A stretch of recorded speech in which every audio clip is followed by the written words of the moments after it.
Welcome to this edition of Where the Rubber Meets the Road. I am Eric. I'm cold. And we're following up on the sermon that just happened this past Sunday, speaking about out of Daniel and out of the Gospel of Matthew, chapter 24. What we were looking at is the sign of the times. Because as a pastor, it's been kind of heavy on me. I've been wanting to do this for some time, but I haven't been wanting to follow the crowd with where we're going with our cultural issues. Obviously, COVID-19, where we're going with our politics in the United States of America, and the many issues that are coming out of what is happening. On all that stuff, what does that have to do with anything? Are we seeing anything that is starting to look like the end times on our Facebook page? Yeah. Working on a web page, by the way.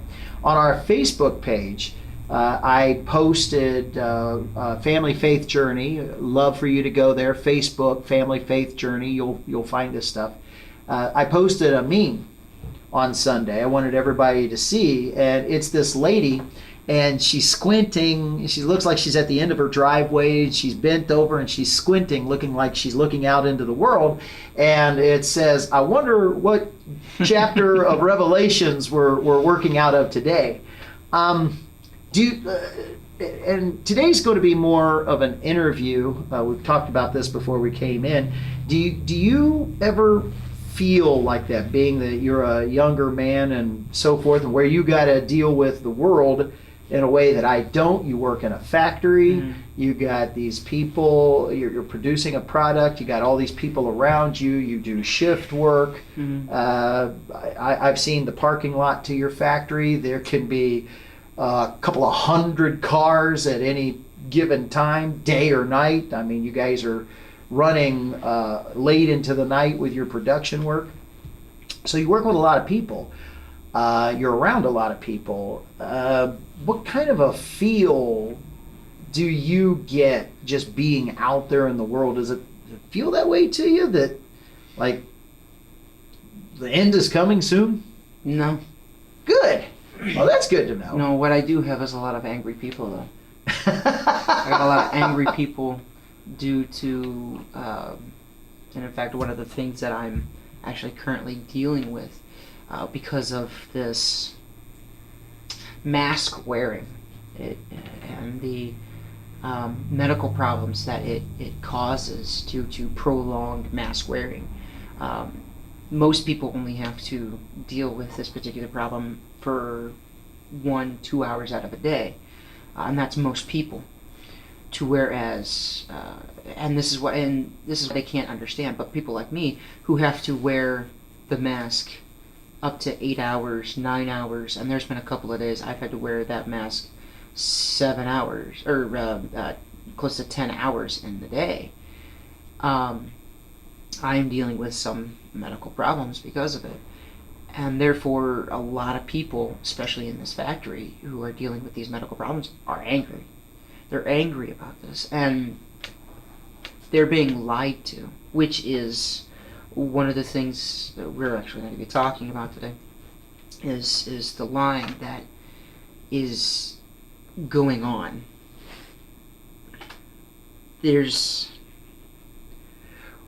a ton of it, and people are getting sick of being lied to and being told that they have to accept it, and it's being shoved down their throats, this lie. Well, and this is going to sound dumb, because wherever you have deception, you have lying. But I'm going to make a surgical separation here. Okay. To me, it's not so much the lying. People have been lying out their teeth since the serpent with Adam and Eve. But the deception that is received, accepted. In other words, what do I want to say? the thing that bothers me is people have been lied to before, but seemed to be a greater amount of wisdom of people taking a step back going, okay, you say that, but I'm not buying, you know, where now the lying is happening and it appears that people are swallowing it hook, line, and sinker.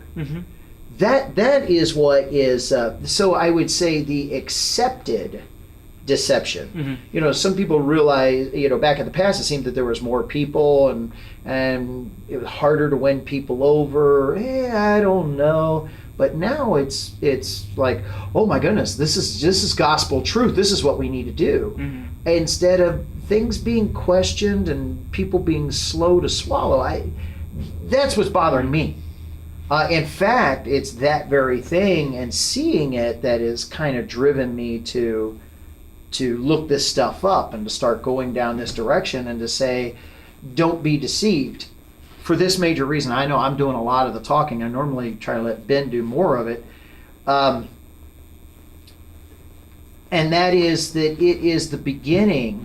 You won't find any of this stuff that we're talking about in the Bible. It's not the major stuff. No. However, it is the beginning of the slippery slope to lead to it.